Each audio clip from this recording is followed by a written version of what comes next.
नमस्कार, स्वागत है आपका आज के ताजा और बड़ी समाचारों में। तो आइए जानते हैं खबरों को एक एक करके। अगर इससे पहले कि आप हमारे चैनल पर नए हैं तो चैनल को सब्सक्राइब करके ऑल नोटिफिकेशन बिल को जल्दी से दबा दें ताकि आने वाले सभी लेटेस्ट न्यूज की जानकारी मिलती रहे।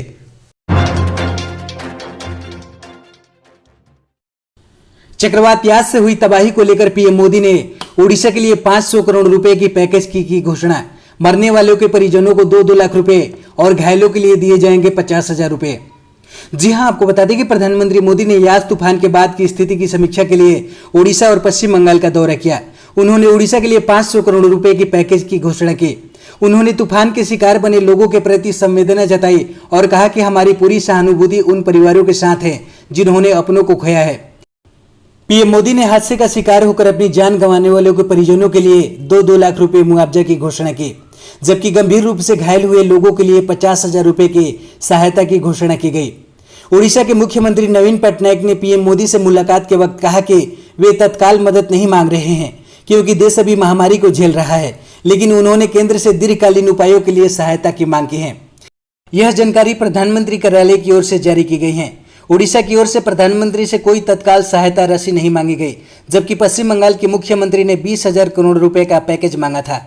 पीएमओ की ओर से बताया गया है कि केंद्र ने एक इंटर मिनिस्ट्रियल टीम गठित की है जो यास तूफान से प्रभावित राज्यों का दौरा करके वहां कितनी संपत्ति का नुकसान हुआ है इसकी जानकारी देगा। प्रधानमंत्री मोदी ने ओडिशा, बंगाल और झारखंड की सरकारों को आश्वस्त किया है कि केंद्र सरकार उनके साथ मिलकर काम करेगी और मुश्किल की इस घड़ी में उनकी हर संभव सहायता करेगी।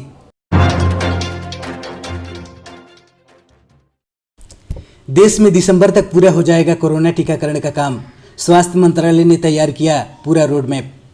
जी हां, आपको बता दें कि केंद्रीय मंत्री प्रकाश जावड़ेकर ने शुक्रवार को जोर देकर कहा कि देश में कोरोना टीकाकरण का काम इस साल दिसंबर तक पूरा हो जाएगा। महामारी के प्रसार के लिए प्रधानमंत्री नरेंद्र मोदी पर निशाना साधने के लिए कांग्रेस नेता राहुल गांधी की आलोचना करते हुए जावड़ेकर ने कहा कि उन्होंने जिस तरह से भाषा का इस्तेमाल किया और जिस तरह से उन्होंने लोगों को डराने की कोशिश की उसकी पुष्टि होती है कि टूल किट के पीछे कांग्रेस का ही हाथ था। जावड़ेकर ने कहा कि स्वास्थ्य मंत्रालय ने हाल ही में दिसंबर तक वैक्सीन की 216 करोड़ डोज के उत्पादन और उन्हें 108 करोड़ लोगों को लगाने का रोड मैप तैयार किया है। इसके बाद सूचना एवं प्रसारण मंत्री ने आरोप लगाया कि कोरोना महामारी की रोकथाम के काम में जुटे प्रधानमंत्री मोदी के लिए नौटंकी जैसे शब्दों का इस्तेमाल टूल किट स्क्रिप्ट का हिस्सा है। आपको बता दें कि भाजपा का दावा है कि इसके पीछे कांग्रेस है, जबकि कांग्रेस ने इसे इनकार करते हुए उल्टा भाजपा पर ही आरोप लगाया है और मामले की पुलिस से जांच की मांग की है।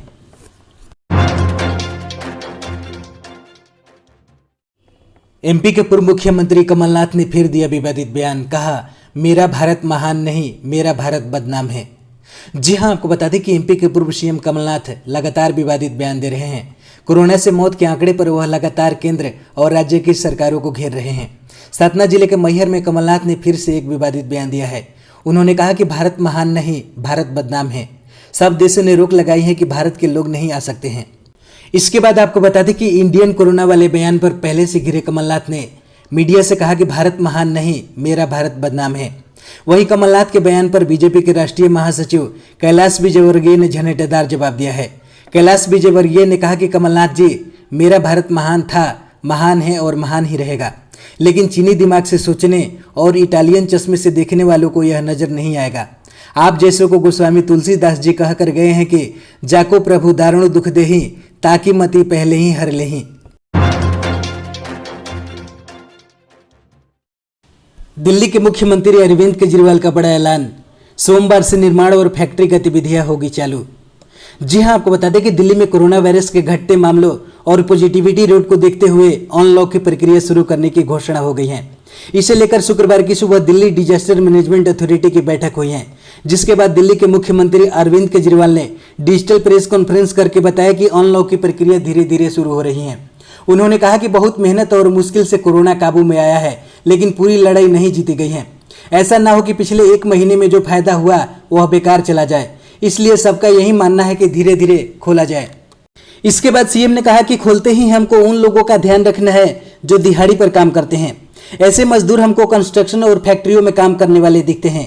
यही तय हुआ है कि इन दोनों गतिविधियों को सोमवार यानी 31 मई से खोला जाएगा।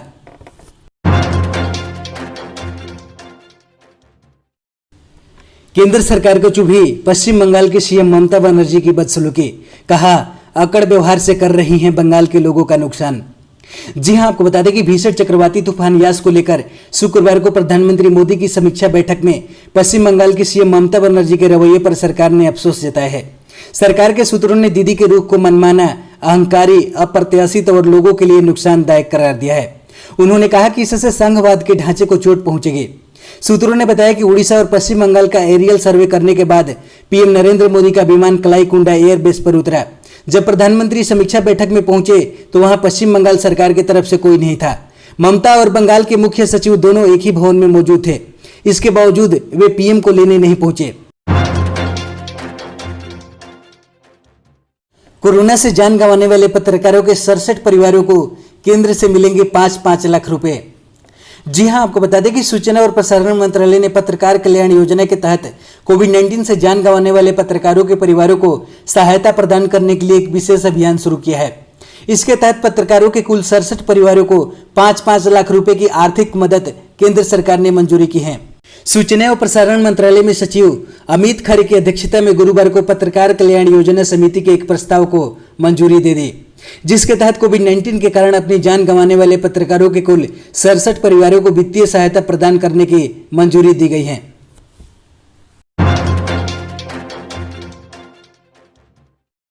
बारहवीं परीक्षा को लेकर सुप्रीम कोर्ट में सुनवाई 31 मई तक टली। छात्रों की मांग, कैंसल बोर्ड एग्जाम। जी हां, आपको बता दें कि सीबीएसई और सीआईएससी 12वीं की परीक्षाएं रद्द करने को लेकर सुप्रीम कोर्ट में दायर याचिका पर सुनवाई 31 मई 2021 यानी सोमवार तक के लिए टाल दी गई है। सुप्रीम कोर्ट ने कहा कि शायद तब तक इस पर कोई हल आ जाए। वहीं परीक्षाएं रद्द करने की मांग को लेकर लगातार अपनी आवाज उठा रहे छात्र और अभिभावक लगातार सोशल मीडिया पर #कैंसल बोर्ड एग्जाम और #कैंसल एग्जाम सेव लाइफ चला रहे हैं। इन हैशटैग के साथ शुक्रवार को 1,30,000 से ज्यादा लोगों ने ट्वीट किए। हमारे चैनल पर बने रहने के लिए बहुत बहुत धन्यवाद। दी गई जानकारी से अगर आप संतुष्ट है अथवा नहीं, अपनी राय कमेंट बॉक्स में जरूर दें। जय हिंद।